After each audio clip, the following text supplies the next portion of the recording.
आप देख रहे हैं इंडिया टाउन न्यूज, भारत की बात। नमस्कार, स्वागत है आपका हमारे खास बुलेटिन खबरें राजनांदगांव में और मैं हूं आपके साथ निशा। चलिए बुलेटिन की शुरुआत करते हैं, पर उससे पहले एक नजर आज की हेडलाइंस पर। महिलाओं को 50% पंजीयन छूट, छत्तीसगढ़ सरकार का बड़ा फैसला। महिला सशक्तिकरण की नई पहल, अब सस्ती होगी महिला संपत्ति रजिस्ट्री।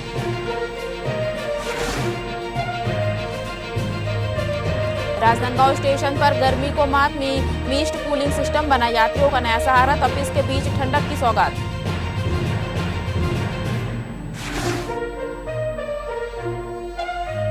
नाबालिग लापता, दुष्कर्म की आशंका, आरोपी की तलाश में पुलिस। बसंतपुर थाना क्षेत्र का मामला, पीड़िता मेडिकल जांच के लिए भेजी गई।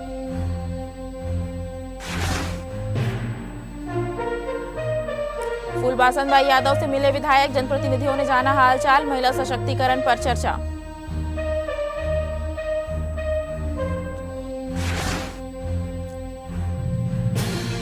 बसंतपुर पुलिस की बड़ी कार्रवाई, 3 आरोपियों से धारदार चाकू बरामद। ब्लैक पैंथर टीम ने किया गिरफ्तार।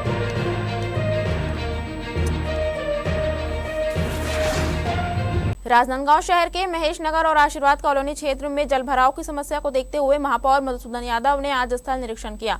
निरीक्षण के दौरान उन्होंने अधिकारियों को कच्ची नाली खोदकर तत्काल पानी निकासी कराने के निर्देश दिए। दरअसल महेश नगर और आशीर्वाद कॉलोनी में घरों से निकलने वाले पानी की निकासी नहीं होने के कारण कई जगह जलभराव की स्थिति बनी हुई थी। स्थानीय लोगों की शिकायत पर महापौर, पार्षद और नगर निगम तकनीकी अधिकारियों के साथ मौके पर पहुंचे। स्थिति को देखते हुए महापौर ने जेसीबी के माध्यम से कच्ची नाली खुदवाकर पानी की निकासी कराई, जिससे राहत मिली। उन्होंने अधिकारियों को स्पष्ट निर्देश दिए कि स्थायी समाधान के लिए यह नाली निर्माण कराया जाए और उसे डोंगरगांव रोड नाले से जोड़ा जाए, ताकि भविष्य में जलभराव की समस्या न हो। राजनांदगांव की बसंतपुर थाना पुलिस ने असामाजिक तत्वों के खिलाफ कार्रवाई करते हुए 3 युवकों को गिरफ्तार किया है। आपको बता दें कि आरोपी सार्वजनिक जगहों पर धारदार चाकू लेकर घूम रहे थे और लोगों को डरा धमका रहे थे। पुलिस ने इनके पास से लोहे के धारदार चाकू बरामद किए हैं। पुलिस ने आरोपियों के खिलाफ आर्म्स एक्ट के तहत मामला दर्ज कर उन्हें न्यायालय में पेश किया, जहां से उन्हें जेल भेज दिया गया है। पुलिस के अनुसार जिले में अपराध नियंत्रण के लिए विशेष अभियान चलाया जा रहा है। इसी दौरान रात्रि में काम करने वाली ब्लैक पैंथर टीम को सूचना मिली थी कि कुछ युवक चाकू लेकर लोगों को भयभीत कर रहे हैं। सूचना मिलने पर बसंतपुर पुलिस ने अलग अलग स्थानों पर दबिश देकर तीनों आरोपियों को पकड़ लिया। पुलिस ने बताया कि आरोपी देवी साहू के खिलाफ पहले से भी कई मामले दर्ज है। इस कार्रवाई में निरीक्षक एमन साहू और उप निरीक्षक सहित ब्लैक पैंथर टीम के कई पुलिसकर्मियों की महत्वपूर्ण भूमिका रही। नगर निगम सीमा क्षेत्र में अवैध रूप से लगाए जा रहे विज्ञापन बोर्ड, बैनर और पोस्टरों के खिलाफ निगम की कार्रवाई लगातार जारी है। इसी कड़ी में नगर निगम आयुक्त अतुल विश्वकर्मा के निर्देश पर निगम की टीम ने आज शहर के विभिन्न प्रमुख स्थानों से 170 छोटे विज्ञापन बोर्ड और पोस्टर हटाए। आपको बता दें कि निगम द्वारा इससे पहले भी अभियान चलाकर लगभग 500 अवैध विज्ञापन बोर्ड हटाए जा चुके हैं। आज की कार्रवाई में जमातपारा, फव्वारा चौक, दिग्विजय कॉलेज रोड, गौरव पथ, अनुपम नगर और अंबेडकर चौक सहित प्रमुख मार्गों के डिवाइडर और विद्युत पोलों पर लगे अवैध विज्ञापन हटाए गए। आयुक्त ने बताया कि कई विज्ञापन एजेंसियों, संस्थानों और व्यक्तियों द्वारा बिना अनुमति के निजी भवनों की दीवारों, छतों और विद्युत पोलों पर सार्वजनिक स्थलों पर होर्डिंग्स व पोस्टर लगाए जा रहे थे, जो प्रावधानों का उल्लंघन है। उन्होंने बताया कि संबंधित लोगों को पहले नोटिस जारी कर अवैध विज्ञापन हटाने के निर्देश दिए गए थे, लेकिन अनुपालन न होने पर यह कार्रवाई की गई है। समाज सेवा के क्षेत्र में पद्मश्री सम्मान से सम्मानित फूलबासन बाई यादव से आज जनप्रतिनिधियों ने मुलाकात कर उनका हालचाल जाना और उनके सामाजिक योगदान की सराहना की। मुलाकात के दौरान सामाजिक संगठनों और महिला समूह से जुड़े प्रतिनिधि भी उपस्थित रहे। आपको बता दें कि महासमुंद जिले की खल्लारी विधानसभा से विधायक द्वारिकाधीश यादव और शक्ति जिले से चंद्रपुर विधानसभा क्षेत्र के विधायक रामकुमार यादव ने फूलबासन बाई यादव से भेंट की। इस दौरान दोनों विधायकों ने उनके स्वास्थ्य की जानकारी ली और हाल ही में उनके साथ हुई अपहरण जैसी संवेदनशील घटना को लेकर चिंता व्यक्त करते हुए उनके सुरक्षित एवं सामान्य जीवन में लौटने पर संतोष जताया। बैठक के दौरान सामाजिक एवं क्षेत्रीय मुद्दों पर भी चर्चा हुई। वहीं पद्मश्री फूलबासन बाई यादव ने सभी जनप्रतिनिधियों और आगंतुकों का आभार व्यक्त करते हुए कहा कि समाज सेवा का कार्य सामूहिक सहयोग से ही आगे बढ़ता है और वे आगे भी इसी भावना के साथ कार्य करती रहेंगी। राजनांदगांव में पद्मश्री फूलबासन बाई यादव के अपहरण के मामले ने काफी लोगों के मन को झकझोर कर रख चुका था। इस विषय पर हमने पहले ही खबर दिखा चुके थे, आप तक की वो सारी जानकारियां पहुंचा चुके थे। और बीते दिनों आपको बता दें कि राजनांदगांव के पुलिस अधीक्षक कार्यालय में पुलिस विभाग के द्वारा इस मामले का पूर्ण रूप से खुलासा भी कर दिया गया है और बताया गया है कि इस अपहरण के मामले में राजनांदगांव पुलिस ने 5 लोगों को अपराधी के रूप में, आरोपी के रूप में गिरफ्तार करके उन्हें न्यायिक रिमांड पर भेज दिया गया। अभी हमारे साथ में विधायक राम कुमार यादव और जिला द्वारकाधीश यादव दोनों के दोनों ही जो है, और साथ ही साथ यादव समाज के जो प्रदेश अध्यक्ष है वो भी यहाँ पर पहुंचे हुए हैं और सीधा उनसे मुलाकात कर रहे हैं, उनका हालचाल जान रहे हैं। आखिरकार इतना संवेदनशील मामला होता है कि जब एक ऐसी महिला जो पूरे प्रदेश भर में, पूरे देश भर में महिला सशक्तिकरण और समाज को लेकर के आगे बढ़ती है, उनके साथ में अपहरण जैसे जो कृत्य होते हैं तो कहीं ना कहीं लॉ एंड ऑर्डर पर काफी गंभीर सवाल उठते हैं। क्या कहेंगे आप? देखिए, प्रदेश में लाइन ऑर्डर की स्थिति काफी खराब है। छत्तीसगढ़ में अब ऐसा महसूस होने लगा है कि कानून का राज नहीं है, आरोपियों की राज हो गई है। पद्मश्री से सम्मानित आदरणीय दीदी को दिन दहाड़े किडनैपिंग किया जा रहा है। ऐसी कोई दिन नहीं है, ऐसी कोई जिला नहीं है जहाँ पे 302 की घटनाएं रोज ना होता हो।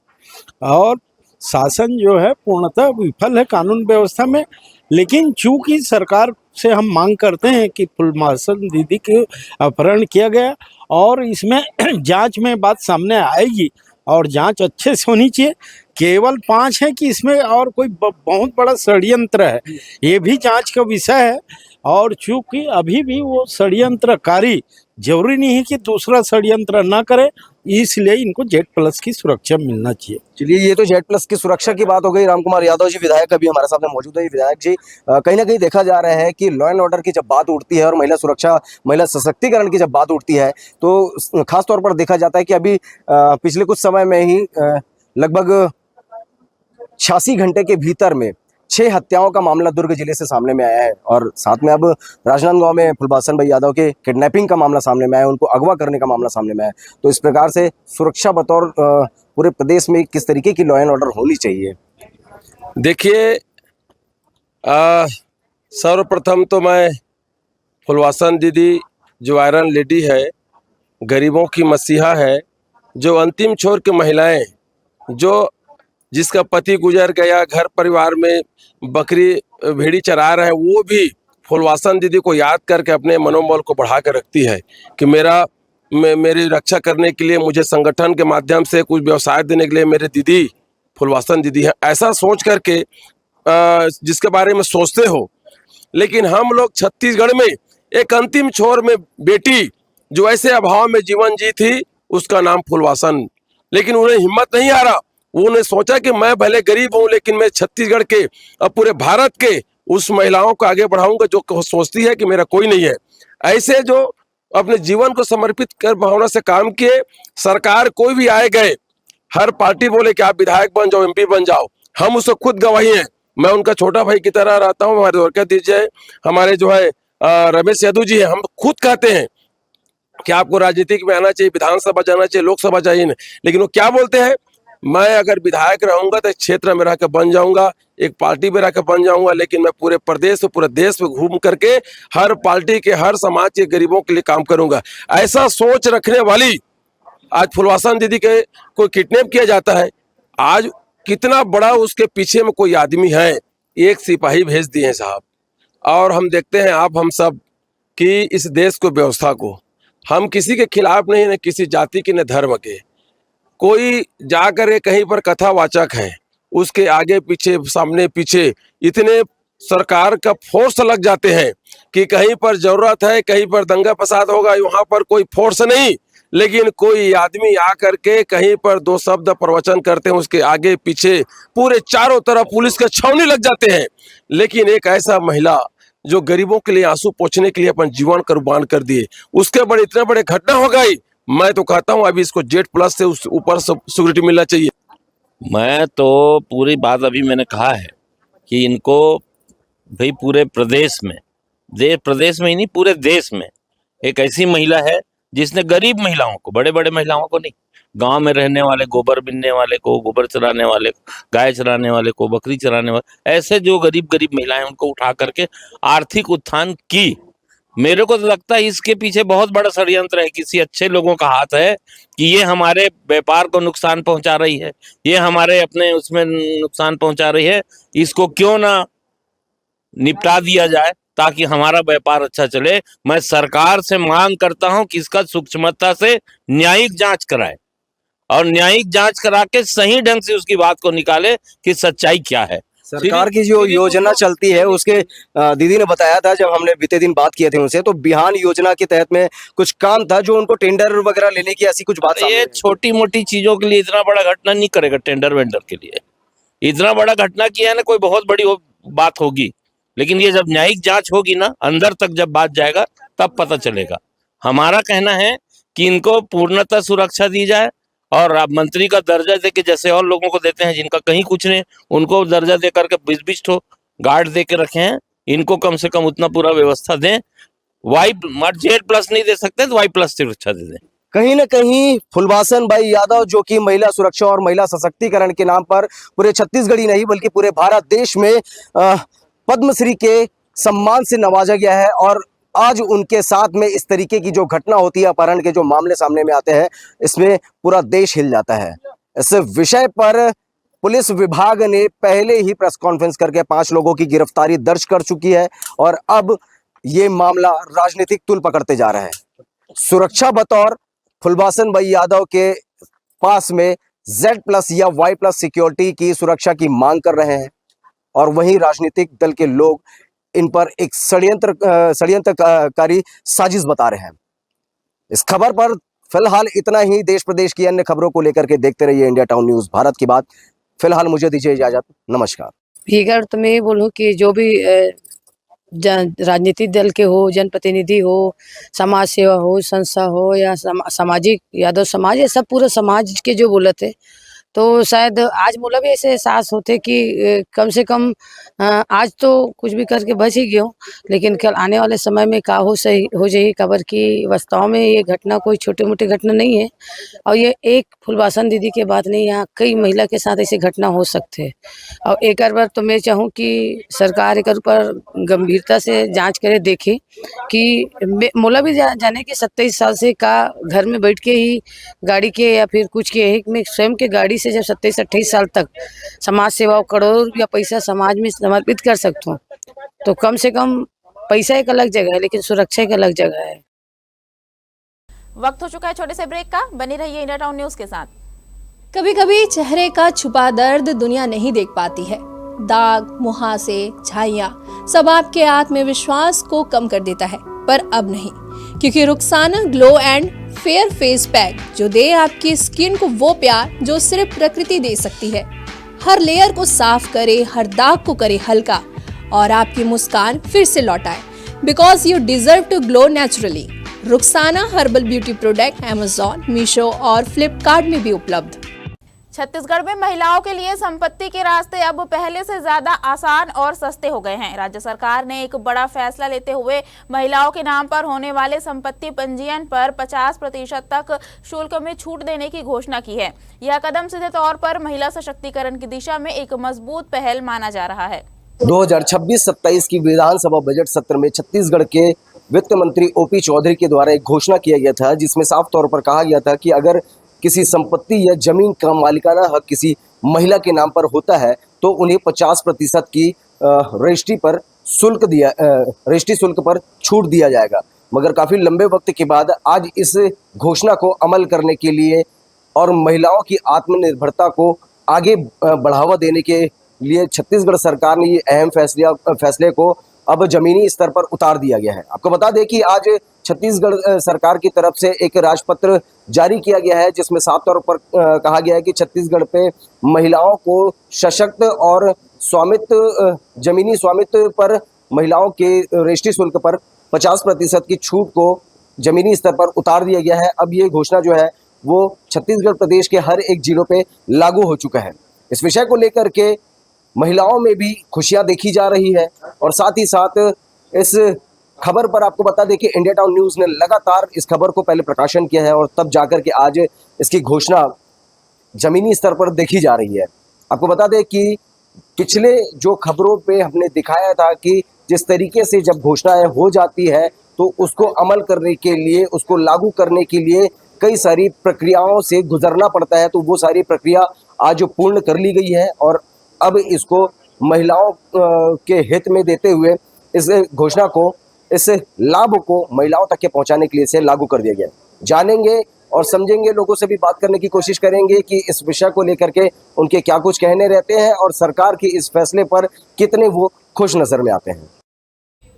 राजपत्र में जारी अधिसूचना के अनुसार वाणिज्यिक कर विभाग ने पंजीयन अधिनियम 1908 की धारा 78 के तहत यह संशोधन लागू किया है, जो प्रकाशन की तिथि से प्रभावी हो गया है। इसका मतलब यह है कि अब जब भी कोई संपत्ति महिलाओं के नाम खरीदी या ट्रांसफर की जाएगी तो पंजीयन शुल्क का केवल आधा हिस्सा ही देना होगा। इस फैसले को केवल एक आर्थिक राहत नहीं बल्कि सामाजिक बदलाव की शुरुआत के रूप में देखा जा रहा है। विशेषज्ञों का कहना है कि इससे रियल एस्टेट में महिलाओं की भागीदारी बढ़ेगी और संपत्ति पर उनका स्वामित्व मजबूत होगा।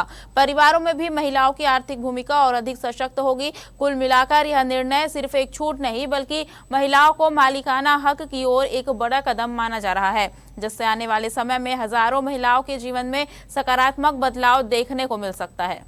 महिलाओं के लिए हुआ है और 50% की छूट मिली है, तो ये तो बहुत खुशी की बात है और इससे तो महिला वर्ग मतलब सशक्त तो होगा, अपने नाम से रजिस्ट्री करा सकेगा, वो भी हाफ रेट में।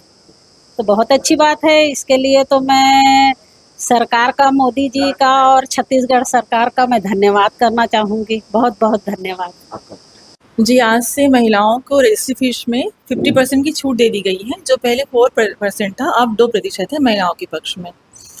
इससे महिलाओं को आर्थिक मजबूती मिलेगी और रजिस्ट्री उनके पक्ष में ज़्यादा होगी, तो डेफिनेटली उनको बहुत बड़ा अहम फैसला उनके पक्ष में, महिलाओं के पक्ष में।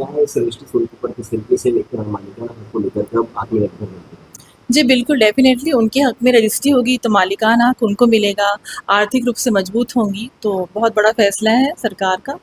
भीषण गर्मी और तपते प्लेटफॉर्म के बीच अब राजनांदगांव रेलवे स्टेशन पर यात्रियों को मिली है एक ठंडी राहत की फुहार। आपको बता दें कि स्टेशन परिसर में मिस्ट कूलिंग सिस्टम की शुरुआत कर दी गई है, जो गर्म हवाओं को नमी भरी ठंडी फुहारों में बदलकर माहौल को सुहावना बना रहा है। बढ़ते धूप और गर्मी के इस मौसम में राजनांदगांव रेलवे स्टेशन पर यात्रियों की सुरक्षा के लिए एक मिस्ट कूलिंग की व्यवस्था यहाँ पर की गई है। जिस प्रकार आप तस्वीरों में देख पा रहे होंगे, किसी भी प्रकार की जब ट्रेन यहाँ पर आती है, प्लेटफॉर्म पर रुकती है, तो राजनांदगांव के इस रेलवे स्टेशन के प्लेटफॉर्म नंबर 1 पर ये मिस्ट कूलिंग सिस्टम जो है वो चालू हो जाता है। इसका उद्देश्य आपको बता दें कि जिस तरीके से यात्री जब ट्रेन से उतरते हैं तो उनको इस भरी गर्मी में गर्मी का एहसास ना हो और अपने आप को एक बचाने की सुविधा, गर्मी से बचाने की सुविधा यहाँ पर मुहैया करवाई जा रही है। तस्वीरों में आप देख पा रहे होंगे ये मिस्ट कूलिंग सिस्टम है जिसे राजनांदगांव के रेलवे विभाग के द्वारा यहाँ पर लगाया गया है ताकि यात्रियों की सुरक्षा, उनके स्वास्थ्य की सुविधा यहाँ पर सुनिश्चित की जा सके। वहीं अब कुछ यात्रियों से भी बात करने की कोशिश करेंगे। भैया कहाँ से कहाँ जा रहे हैं आप? हम लोग दुर्ग जा रहे हैं सर। दुर्ग जा रहे हैं। ये रेलवे विभाग ने एक नया यहाँ पर इक्विपमेंट किया है, तो कैसा लगता है कि यात्रियों को इस तपती धूप में जो सुरक्षा दे रहे हैं, मिस्ट कूलिंग का सिस्टम यहाँ पर लगाया है? बहुत अच्छा सुविधा है ये, यात्रियों के लिए इससे थोड़ा समाधान होता है, गर्मी के लिए अच्छी लगती है। अच्छी सुविधा है। देखिए, कहीं ना कहीं यात्रियों की इस सुविधा को बरकरार रखने के लिए, उनके स्वास्थ्य को लाभ देने के लिए, साथ ही साथ तपती धूप में इसमें ठंडी की राहत मिल सके, उसको लेकर के राजनांदगांव रेलवे विभाग ने मिस्ट कूलिंग सिस्टम लगाया गया। भैया कहाँ जा रहे हैं आप? मैं रायपुर जा रहा हूँ। रायपुर जा रहे हैं। तो ये जो मिस्ट कूलिंग सिस्टम आप देख रहे हैं, गर्मी के इस मौसम में ठंडी का एहसास दिला रहा है, तो कैसा लग रहा है? बहुत बढ़िया लग रहा है, मस्त लग रहा है। क्या यह व्यवस्था बहुत बढ़िया है, मस्त, बहुत अच्छा। अभी क्या है, गर्मी बहुत ज्यादा तेज हो गया है, तो ये सुविधा बहुत अच्छा है। बहुत। मैम, आपको कैसा लग रहा है ये सुविधा? बहुत अच्छा लग रहा है सर। मतलब गर्मी के मौसम, हाँ, गर्मी के मौसम है और ठंडी मतलब दे रहे हैं तो बहुत अच्छा है, मन को बहुत सुकून मिल रहा है। हाँ। मतलब एक ठंडी भरी हाँ। सफर आप लोग करता है। हाँ। देखिए, कहीं ना कहीं ये राजनांदगांव रेलवे विभाग के द्वारा जिस प्रकार से ये मिस्ट कूलिंग सिस्टम को लगाया गया है, लोगों के लिए, लोगों के मन में और लोगों की सुविधा को लेकर के एक सकारात्मक दृष्टिकोण से ये सुविधा जो है यहाँ पर लगाई गई है। इस सुविधा को लेकर के हम राजनांदगांव के रेलवे प्रबंधक, स्टेशन मास्टर से भी बात करने की कोशिश करेंगे कि उनका इस विषय पर क्या कुछ कहना रहता है। कैमरा पर्सन अवधेश यादव के साथ India town news, Saurabh Tamrakar, Rajnandgaon. Platform और प्रतीक्षालय क्षेत्रों में लगे इस आधुनिक सिस्टम से जैसे ही फुहारें गिरती है, तापमान में तुरंत गिरावट महसूस होती है। ट्रेन का इंतजार अब सिर्फ इंतजार नहीं बल्कि ठंडी हवा के बीच एक सुकून भरा अनुभव बन गया है। दोपहर की चिलचिलाती धूप में सफर करने वाले यात्रियों के चेहरे पर इस व्यवस्था ने मुस्कान ला दी है। यात्रियों का कहना है कि अब स्टेशन पर खड़े रहना भी पहले जैसा मुश्किल नहीं रहा। लगता है जैसे गर्मी से थोड़ी सी राहत खुद चलकर आ गई हो। रेलवे प्रशासन ने बताया कि यात्रियों की सुविधा और बढ़ते तापमान को देखते हुए यह कदम उठाया गया है। आने वाले समय में स्टेशन पर और भी आधुनिक सुविधाएं जोड़ी जाएंगी ताकि सफर ये सिर्फ यात्रा नहीं बल्कि आरामदायक अनुभव बन सके। साफ सफाई, पेयजल और अब mist cooling system Rajnandgaon station धीरे धीरे एक ऐसे मॉडल स्टेशन की ओर बढ़ रहा है जहां गर्मी भी मुसाफिरों से हार मानती दिख रही है। देखिए, आप देख रहे हैं गर्मी का सीजन बढ़ रहा है। गर्मी में जब हमारे यात्री प्लेटफॉर्म में आते हैं, ट्रेन से उतरते हैं, एसी ट्रेन से उतर के जब प्लेटफॉर्म में उतरते हैं तो उनको थोड़ा गर्मी कम एहसास हो, तो रेलवे ने उसके लिए मिस्ट कूलिंग की व्यवस्था की है, जो गर्मी में हम प्रोवाइड करते हैं और हमने आज चालू कर दिया है।